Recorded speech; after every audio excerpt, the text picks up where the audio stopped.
उत्तर प्रदेश के जनपद बिजनौर में भाजपा राष्ट्रीय अध्यक्ष जेपी नड्डा ने बिजनौर के धामपुर में विशाल जनसभा को किया संबोधित। क्या कुछ बोले, आप भी सुने। बुजुर्गों से बातचीत करने का मौका मिल रहा है। मुझे आने में देर हुई। आप सब लोग लंबे समय से इंतजार कर रहे हैं। देर चुनाव के कारण कई स्थानों पर जाना पड़ता है, इसलिए देर हुई। मुझे पूरा विश्वास है कि आप मुझे क्षमा करेंगे। अभी ओम कुमार जी आपके सामने बता रहे थे कि किस प्रकार से वो इस इलाके की सेवा करने वाले हैं। भूपेंद्र जी ने भी कम शब्दों में, लेकिन चुनाव की आवश्यकता और चुनाव में बीजेपी को आगे लाने की आवश्यकता, इस पर उन्होंने जोर दिया है। मैं आपको बताना चाहता हूं, यह चुनाव बहुत महत्वपूर्ण है। सिर्फ ये ओम कुमार जी का सांसद बनना यही महत्वपूर्ण नहीं है। यह चुनाव इसलिए महत्वपूर्ण है कि उत्तर प्रदेश का, नगीना का और देश का 19 तारीख को आप भाग्य तय करने वाले हो, इसलिए यह महत्वपूर्ण हो जाता है। और जब मैं भाग्य की बात करता हूं तो सही नेतृत्व, सही पार्टी, सही नेता सही स्थान पर बैठता है तो नेतृत्व देश को, प्रदेश को, इलाके को आगे बढ़ा देता है। और जब गलत लोगों का चयन हो जाता है तो वह हमारे को मुसीबत की जड़ बन जाता है। मैं कहने के लिए नहीं कह रहा हूं। आज से 10 साल पहले उत्तर प्रदेश बीमारू राज्य कहलाता था। बीमारू राज्य, हर मामले में बीमार था। 25 करोड़ की जनता पीछे हो गई थी, कोई पूछता नहीं था। भ्रष्टाचार चरम सीमा पर था। माफिया राज्य दंगना रहा था। बहु बेटियां शाम को सूर्यास्त के बाद निकल नहीं सकती थी। अगर कॉलेज जाती थी तो घर वापस पहुंच जाए तो मां बाप भगवान का धन्य मानते थे। क्या यह स्थिति थी कि नहीं थी? मैं पूछ रहा हूं, यह स्थिति थी कि नहीं थी? जरा जोर से बोलो, यह स्थिति थी कि नहीं थी? हम माफिया राज में जी रहे थे। मुझे याद है भूपेंद्र जी, मैं 10 वर्ष 15 वर्ष पहले एक चुनाव में आया था। गांव में बिजली नहीं थी। वो जो सौर ऊर्जा होती है, सौर ऊर्जा, उसकी लाइट को लेकर के मुझे रात को घुमाया जा रहा था। मैं सोचता था ये कैसा उत्तर प्रदेश है, ये कैसा बीमारू राज्य है। लेकिन आज मोदी जी के राज में और योगी जी के परिश्रम से आज ये उत्तर प्रदेश बन गया है, अग्रगणी राज्यों में आकर के खड़ा हो गया। आज पहले व्यापारी शाम को डरता था, कब उसको कौन उठा ले, कब किसकी वसूली हो जाए, कब किसके परिवार से किसको उठा ले। और पुलिस मूक दर्शक होती थी, मूक दर्शक होती थी। क्या यह स्थिति थी कि नहीं थी? बताइए, ये 10 साल पहले स्थिति थी कि नहीं थी? आज यहां व्यापारी उन्मुक्त हवा में आराम से व्यापार कर रहा है। आज विकास के लिए लोग यहां आ रहे हैं, यहां इन्वेस्टमेंट हो रहा है और अच्छी सरकार चल रही है। उस समय यूपी का मतलब होता था यू फॉर उत्पीड़न और पी का मतलब होता था पक्षपात। कौन जाति के हो, वो सरकारें सबकी नहीं थी, वो सरकारें किसी एक जाति की थी। आज मोदी जी के नेतृत्व में सबका साथ, सबका विकास, सबका विश्वास, सबका प्रयास, सबकी सरकार चल रही है। यह भी हमको ध्यान रखना है। आज यूपी का मतलब है उम्मीद, यू का मतलब है उम्मीद और पी का मतलब है प्रगति। आज उत्तर प्रदेश की प्रगति हो रही है, आर्थिक जगत में प्रगति हो रही है, सांस्कृतिक विरासत में प्रगति हो रही है, इंफ्रास्ट्रक्चर में प्रगति हो रही है, रोड बन रहे हैं, रेल की नई लाइनें निकल रही हैं, नए नए एयरपोर्ट बन रहे हैं, नई नई रेलवे स्टेशन का निर्माण हो रहा है। ये विकास की नई कहानी है और इसीलिए प्रधानमंत्री मोदी जी ने लाल किले के प्राचीर से कहा था, यही समय है, सही समय है। और आपके लिए भी 19 तारीख यही समय है और सही समय है, कमल का बटन दबाने का समय है। आज 10 साल में समावेशी विकास हुआ। आपको जानकर खुशी होगी मित्रों, मैं आपके सामने बताना चाहता हूं, अमेरिका की आर्थिक स्थिति लड़खड़ा रही है। वहां का जीडीपी ग्रोथ 1% है, 1%। यूरोप का आर्थिक नीति कोरोना के त्रासदी के बाद लड़खड़ा गई है। जापान की आर्थिक स्थिति लड़खड़ा गई है। ऑस्ट्रेलिया की आर्थिक स्थिति लड़खड़ा गई है। चाइना की आर्थिक स्थिति लड़खड़ा गई है। लेकिन भारत मोदी जी के नेतृत्व में कोरोना के त्रासदी के बावजूद और यूक्रेन की लड़ाई के बावजूद आज भारत 11वें नंबर की अर्थव्यवस्था से आज ब्रिटेन को, ब्रिटानिया को पछाड़ के 5वें नंबर की अर्थव्यवस्था बन गया है, 5वें नंबर।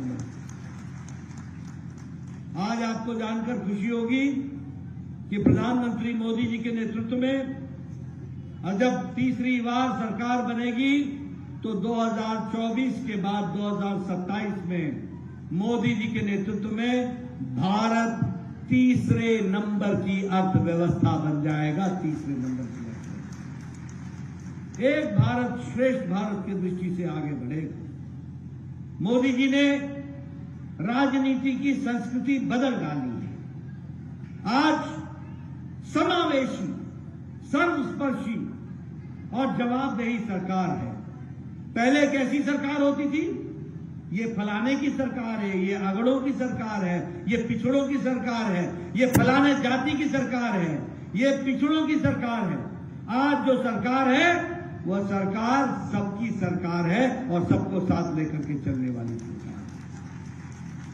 मोदी जी ने आज जवाबदेह सरकार बनाई है, रिपोर्ट कार्ड की सरकार बनाई है और मुझे खुशी है कि आज मोदी जी के नेतृत्व में जीडीपी जो हमारा ग्रोथ है पर कैपिटा उसका 50% वृद्धि हुआ है और कैपिटल एक्सपेंडिचर हमारा 50% से ज्यादा डबल हो गया। आपको जानकर खुशी होगी कि हमारे यहां फॉरेन डायरेक्ट इन्वेस्टमेंट दुगना हो गया है और इलेक्ट्रॉनिक एक्सपोर्ट हमारे यहां 3 गुना बढ़ गया। और मैं ये भी कहूंगा कि मोदी जी के नेतृत्व में सांस्कृतिक विरासत को संभाल के रखा गया और भारत की मूल धारा को मजबूत बनाया गया, ये भी आपको ध्यान में होगा। आपको जानकर खुशी होगी, हम लंबे समय से बोलते थे रामलला हम आएंगे, मंदिर वही बनाएंगे, और हमारे विरोधी बोलते थे तिथि कब बताएंगे। आज 22 जनवरी को प्रधानमंत्री मोदी जी के 10 दिन के कठोर तपस्या के और अनुष्ठान के बाद 22 जनवरी को उन्होंने रामलला का प्राण प्रतिष्ठा किया और भव्य राम मंदिर आज बनकर के तैयार हुआ। यह भी आप लोगों ने देखा। जम्मू कश्मीर में धारा 370 समाप्त हो गई। अभी अभी जयपुर में खड़गे साहब कांग्रेस के अध्यक्ष आए थे, क्या कह रहे थे कि अरे भाई एक तो धारा 370 के बजाय धारा 371 पढ़ रहे थे, यानी 370 और 371 का अंतर भी उनको मालूम नहीं था। और क्या बोलते थे कि प्रधानमंत्री ने चूरू में आकर के 370 की बात की। अरे बात करनी थी तो जम्मू में करते, श्रीनगर में करते। मैं आपसे पूछना चाहता हूं, क्या इस जगह का व्यक्ति कश्मीर में शहीद नहीं हुआ है? क्या चूरू का और जयपुर का व्यक्ति कश्मीर में शहादत नहीं दी? क्या सारे देश के लोग ये मानते नहीं है कि कश्मीर भारत का अभिन्न अंग है। और ये कांग्रेस पार्टी वाले बोलते हैं कि तुम चूरू में और जयपुर में धारा 370 की बात क्यों करते हो? अरे हम ये बताना चाहते हैं कि हम उस पार्टी के सदस्य हैं जिन्होंने सारे देश में 1951 से नारा लगाया था, एक देश में दो निशान, दो विधान, दो प्रधान नहीं चलेंगे, नहीं चलेंगे।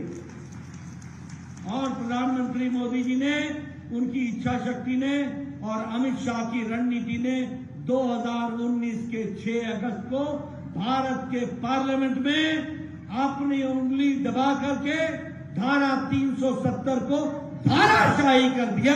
ये हमारा रिकॉर्ड है, ये बिल्कुल। आज मुझे दुख के साथ कहना पड़ता है, हमारे लोग उरी की घटना पर प्रधानमंत्री मोदी जी ने सर्जिकल स्ट्राइक किया और घर में घुसकर पाकिस्तानियों के छक्के छुड़ाए और उनको मुंह तोड़ जवाब दिया, तो प्रधानमंत्री मोदी जी ने। अगर पुलवामा की घटना घटी तो उसके बावजूद, उसके बाद प्रधानमंत्री जी ने कहा था, कोई प्रधानमंत्री ये हिम्मत नहीं कर सकता जो प्रधानमंत्री ने कहा। प्रधानमंत्री ने कहा, तुमने बहुत बड़ी गलती कर दी है और तुमको इसका खमियाजा भुगतना पड़ेगा। और 10 दिन बाद पाकिस्तान की धरती पर एयर स्ट्राइक किया गया और सारे वहां के कैंप को ध्वस्त किया, ये भी आपको मालूम है। और इन कांग्रेसी भाइयों से पूछना, इन समाजवादी भाइयों से पूछना, ये पूछते हैं इसका प्रमाण क्या है, प्रमाण क्या है? अरे हमारा नौजवान, हमारा जवान लड़ करके पाकिस्तान के छक्के छुड़ाए और तुम्हारी पार्टी और तुम्हारे नेता प्रमाण मांगे। ऐसी परिस्थिति हम लोगों ने देखी है। मित्रों, मैं ये कहना चाहता हूं, आप बताइए, बहनें यहां बैठी हैं, क्या मोदी जी के नेतृत्व में गांव आगे बढ़ा है कि नहीं बढ़ा है? आप बताइए, मोदी जी के राज में महिलाओं को ताकत मिली है कि नहीं मिली है? आप बताइए, मोदी जी के राज में युवाओं को, उनके आशाओं को पंख लगे हैं कि नहीं लगे हैं? आप बताइए, किसान को ताकत दी है कि नहीं दी है? आप बताइए, दलितों को सम्मान दिया है कि नहीं दिया है? आप बताइए, आदिवासियों को मुख्य धारा में मोदी जी लेके आए हैं कि नहीं आए? आज प्रधानमंत्री गरीब कल्याण अन्न योजना, 80 करोड़ की जनता, और 80 करोड़ में 15 करोड़ की जनता उत्तर प्रदेश की है, जिसको 5 किलो गेहूं या 5 किलो चावल और 1 किलो दाल हर महीने मोदी जी की तरफ से मिल रहा है, हर महीने मिल रहा है। और इसके कारण आज 25% की गरीबी, 25% गरीबी की रेखा से निकल आए हैं। मैं यहां ये भी बताना चाहता हूं, आप बताइए, उज्ज्वला योजना में गैस का कनेक्शन मिला कि नहीं मिला? गैस का कनेक्शन मिला कि नहीं मिला? और आज उसी तरीके से जल जीवन मिशन में हर घर नल, हर घर जल, इसको भी देने का प्रयास किया गया। स्वच्छ भारत अभियान में हर घर को शौचालय और 4 करोड़ घरों को आवास, पक्के घर देने का काम किया, तो प्रधानमंत्री मोदी जी ने किया।